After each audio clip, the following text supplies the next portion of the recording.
tolong terangkan hadis tentang sholat witir, jelaskan cara mengerjakannya menurut mazhab Syafi'i. Sholat witir itu cara melaksanakannya bisa 3 rakaat 1 salam tanpa tasyahud awal supaya tak sama dengan fardu maghrib. Bisa lagi caranya 2 rakaat tambah 1. Yang 2 rakaat itu namanya syafa', yang 1 itu namanya witir. Wal fajri walayalin ashri wasyaf'i wal watri. Syafa' genap, tapi dia masih sepaket. Masjid di daerah lain 3 rakaat 1 salam. Masjid Raya, Masjid An-Nur 2 rakaat salam, tegak lagi 1 rakaat salam. Dua-duanya sunnah. Sudah saya bahas dalam buku 30 fatwa seputar Ramadan. Buku cetaknya ada, di Play Store ada. 5 tahun yang lalu buku itu sudah dicetak. Kemana aja selama ini? Bacalah. Saya ulang balik, 3 rakaat 1 salam, tak pakai tasyahud. 2 rakaat salam tambah 1 salam. Mazhab Syafi'i pakai yang mana? Afdal yang 21. Mengapa yang 21 itu afdal? Iftitahnya 2 kali, tasyahudnya 2 kali, salamnya 2 kali. Makin banyak amalnya, makin banyak pahalanya. Dua-duanya sunnah, tak ada yang bid'ah.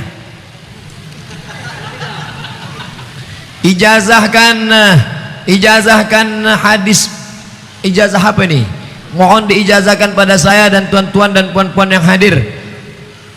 Saya ijazahkan buku 37 masalah populer, buku 33 fatwa seputar kurban, buku 30 fatwa seputar Ramadan, buku 99 tanya jawab salat.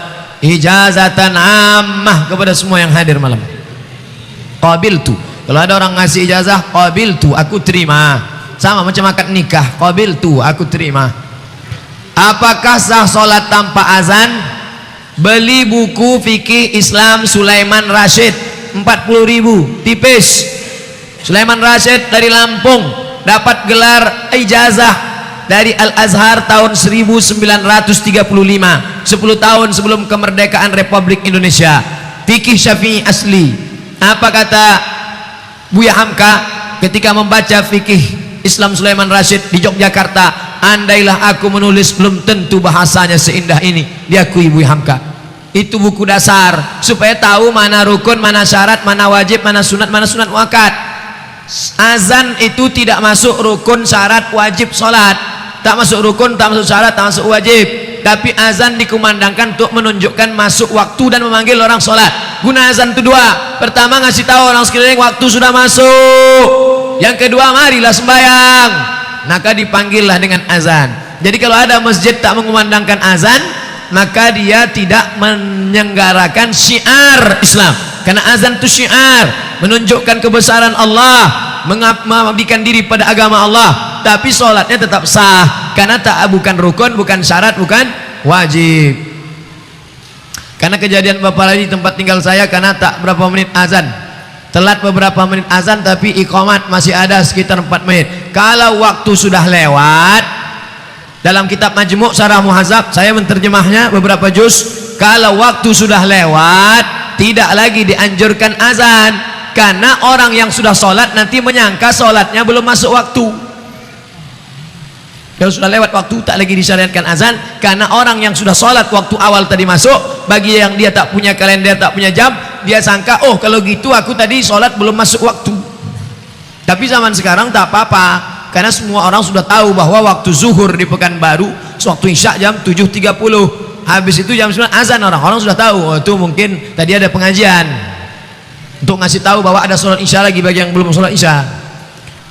Mohon di akhir majelis saya minta didoakan buat orang tua, terutama buat ibu mak saya, agar diangkat penyakitnya insyaallah. Di akhir majelis kita berdoa supaya kita sehat, bisa melaksanakan puasa Ramadan insyaallah. Bagaimana kita bisa selalu istiqamah dalam menuntut ilmu? Fa'lam annahu la ilaha illallah. Apa maknanya la ilaha illallah? Diawali dengan fa'lam, berilmu dulu. wujud, idam, baqa, mukhalafatul awadis, yamuhu bin nafsi wahdaniyah, qudrat, iradat, ilmun, ayat, sama, basar, kalam. Berilmu dulu tentang la ilaha illallah. Tidak sah amal kalau tak ada ilmu. Man ahdatsa, siapa yang membuat-buat amal, laisa lagi amruna, yang bukan diajarkan Nabi, tak ada ilmunya, fahuwa raddun, maka amal itu mardud, tak diterima Allah. Ayah saya dulu bekerja di toko emas. Dulu dia sering membuat perhiasan bentuk salib. Kini dia masih bekerja di sana, tapi di bagian yang lain. Bagaimana hukumnya Pak Ustadz? Jangan bekerja di tempat yang terkait dengan ibadah, ritual. Bekerja di tempat non muslim boleh.